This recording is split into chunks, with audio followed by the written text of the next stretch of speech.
Herkese merhabalar. Bugün sizlere şevketi bostan yapmak için sabırsızlanıyorum. Şevketi bostan malzemeleri: yarım kilo şevketi bostan, 300 gram kuzu eti, 100 gram zeytinyağı, yarım limon. Bizim limonumuz küçük olduğu için ben bunun hepsini kullanacağım. Büyük limonunuz varsa, suluysa yarım limon kullanabilirsiniz. 1 tatlı kaşığı tuz, 1 yemek kaşığı un, yeterince su.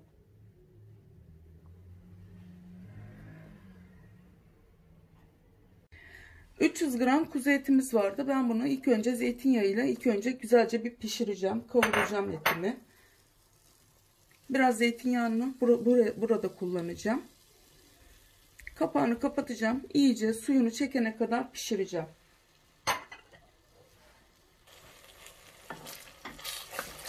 Etimi bu şekilde karıştıracağım.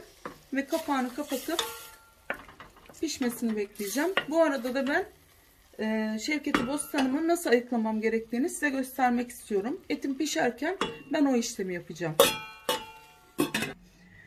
Bu şevketi bostanı size anlatmak istiyorum ben. Şu şekilde yaprakları dikenli, biraz dikenli. Bu şekilde şimdi ben bunları doğrayacağım ve yemeğimin içine de bunları kullanacağım. Bunlar çok güzel taze filizler. Bir de şurası var. Burası sert kısmı ve kullanılmayan kısmı.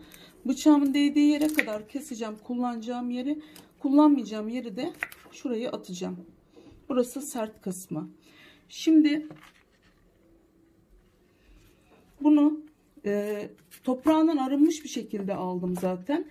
Ama böyle üstünde topraklar olabilir. Böyle bıçağınızın ucuyla bu şekilde kazıyarak üstünün toprağını iyice alabilirsiniz. Ben bunu güzelce yıkamıştım zaten. Ama tekrardan limonlu bir su hazırlıyorum şimdi. Sizin yanınızda yapacağım, onu göstereceğim. Doğramış olduğum şevketi bostanları o limonlu suyun içine atacağım. Kararmaması için bu işlem. Şimdi bunu, suyumuz burada hazır. Bir de limonum vardı. Hemen içine koyup içine ilave ediyorum. Tekrardan bir kere de o şekilde yıkayacağım.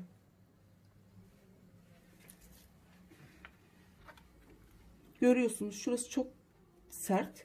Yumuşak yerlerini kullanacağım. Bu kısmını kullanmıyoruz. Buraları çok taze. Buraları şu şekilde bölüp hemen limonlu suyumun içine atıyorum. Görüyorsunuz bunlar topraktan çıkıyor çünkü. O yüzden kötü gördüğünüz yerleri şu şekilde bıçağınızın böyle ucuyla temizleyebilirsiniz. Kök sebze burası, kök yani kök bitki olduğu için temizleyerek yaparsanız daha da güzel olur.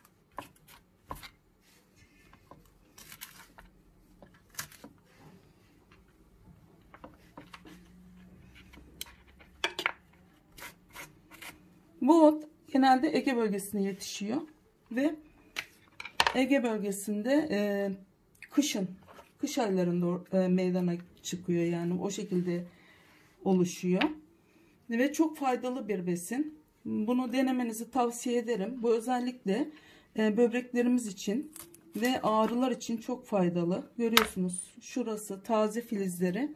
Bunları da kullanacağım, ben atmayacağım.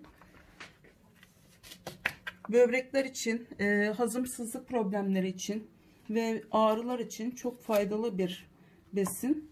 O yüzden bunu tüketmenizi tavsiye ederim. Görüyorsunuz şu şekilde kazıyarak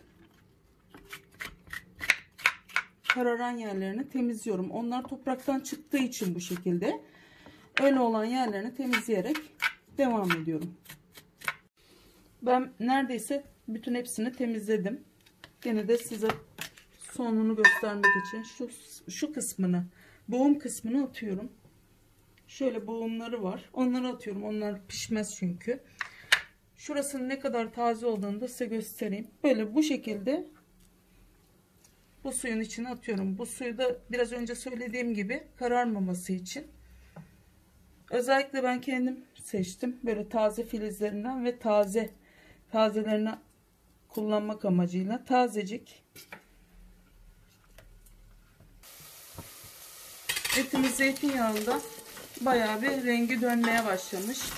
Bu kadar olması yeterli. Şimdi ben artık Şevketi bostanlarını içine ilave edip bir de o şekilde pişmesini sağlayacağım. İlk önce şimdi sap kısımlarını, yani kök kısımlarını kullanacağım. Bunların biraz daha geç pişeceğini düşünerekten ilk önce sap kısımlarını, yani kök kısımlarını kullanıyorum. Daha sonra da yeşil olan kısımlarını ekleyeceğim. Bunu bu şekilde bu şekilde döndüreceğim. Biraz daha var, onları da ekleyeceğim. Bu yemeğe soğan konulmuyor. Genelde bu şekilde girit yemeklerinde soğan kullanılmıyor.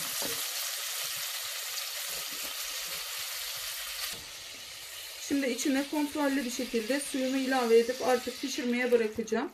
Biraz yumuşasın. Daha sonra yeşil kısımlarını ilave edip o şekilde pişireceğim. Tuzunu da daha sonra, biraz daha etler de yumuşamış olacak. Hem de bunlar da yumuşamış olunca zaten ilave edeceğim.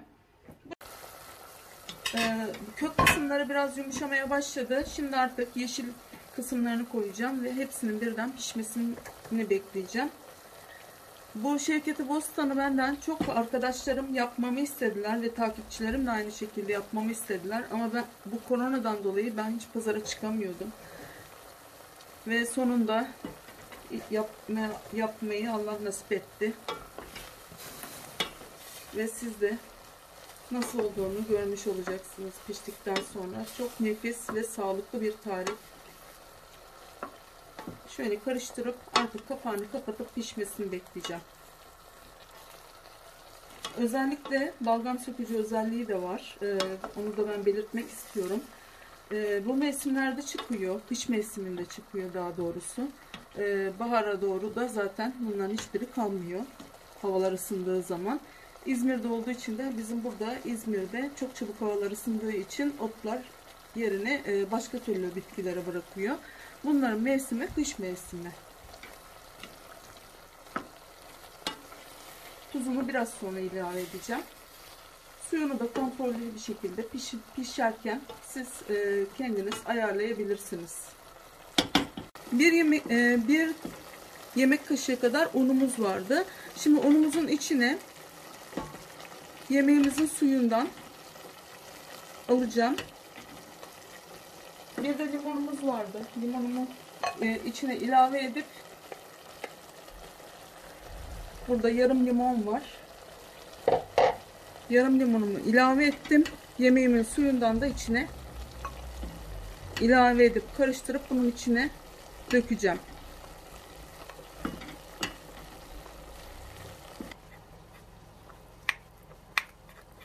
Biraz daha yemeğin suyundan alacağım. Yetersiz geldi. Bunu sıvılaştırıp yemeğimin içine ilave edeceğim. Suyundan aldım. İçine tuzunu da ilave edeceğim. Bir tatlı kaşığı tuzum vardı. Onu da ilave edip şimdi yemeğimin üstüne ilave edeceğim.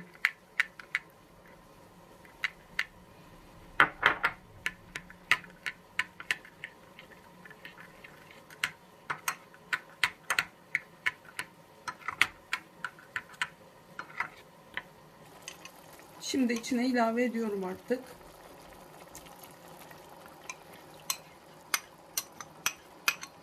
Bu yemeğimize daha da güzel bir lezzet verecek. Şöyle bir karıştıracağım hafiften.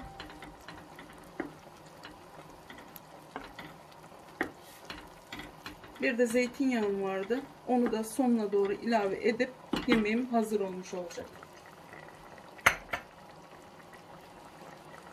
Kalan zeytinyağımı da şimdi pişmek üzere olan yemeğimin içine ilave ediyorum.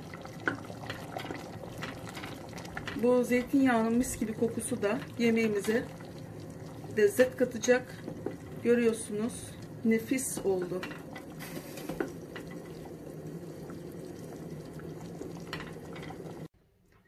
Şevketi bostanımız pişti. Çok lezzetli oldu.